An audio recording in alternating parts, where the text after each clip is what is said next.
This presentation is about communication styles. It was created for the Future Ready course. It is suggested that during this presentation, you take notes over the information presented. We are still in the health literacy topic. The learning target today is analyze communication styles, the success criteria for meeting the target, examine the similarities and differences between passive, aggressive, and assertive communication, including examples of each, and evaluate your personal communication style, which will happen in a later assignment. There are 3 communication styles that we will discuss today: passive, aggressive, and assertive. All 3 will be further discussed in later slides. The first style of communication we will discuss is passive communication. These are communicators who fail to express their needs, feelings, or opinions. They tend to let people pass over them. Oftentimes, they may have poor posture, meaning they might slouch over, or they might be kind of slumped. They might not make eye contact either. Sometimes passive communicators can be shy. Other times, passive communicators are not normally shy, but in certain situations they might be. Passive communicators may feel anxious, depressed, resentful, or confused because they are not able to express their feelings or opinions or needs.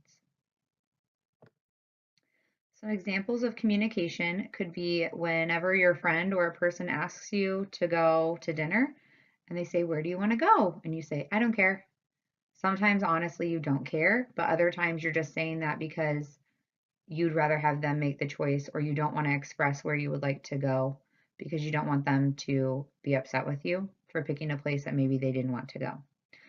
Another example is if a person were at a restaurant and their server came over and asked if everything was okay, a passive communicator might reply, "Yes, everything is fine," even if they got an incorrect order. They're not confident enough to tell that something is wrong, so they just say everything is fine. A lot of times when people say fine, they're masking the truth, and that is a passive communication characteristic.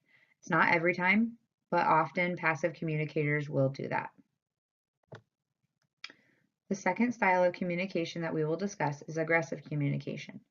These communicators express themselves in a way that violates the rights of others.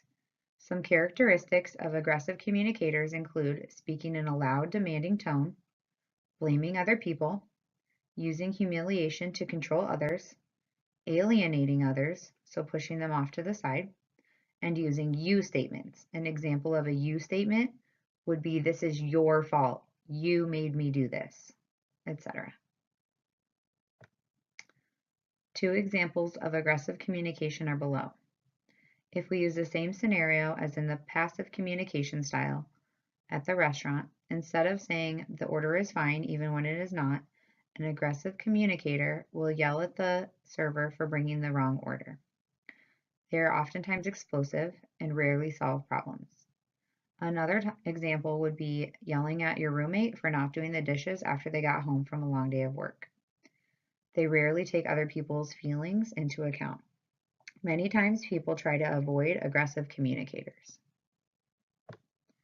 The third style of communication is assertive communication. This oftentimes will be described as the best style of communication, one that everyone should aim for. Assertive communicators clearly state their opinions and needs. Characteristics of assertive communicators include using I statements, having good eye contact and posture, standing up straight, speak in a calm, clear tone of voice. They're not yelling, and they're not whispering or feeling insecure.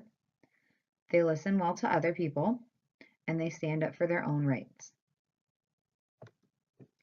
Some examples of assertive communication.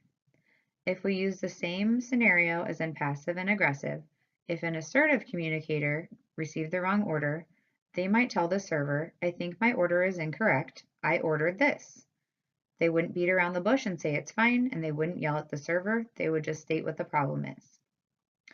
In the second situation, if it's their roommate's turn to do the dishes and they haven't done them yet, an assertive communicator would say, "Hey, it's your turn to do the dishes. When you have a minute, I would appreciate you doing them." They're not making it seem like it's the other person's problem. They're not yelling at them. They're not just doing it themselves. They're telling the other person it's their turn and they need to do it in a non-aggressive form. Assertive communicators create a respectful environment for themselves and other people.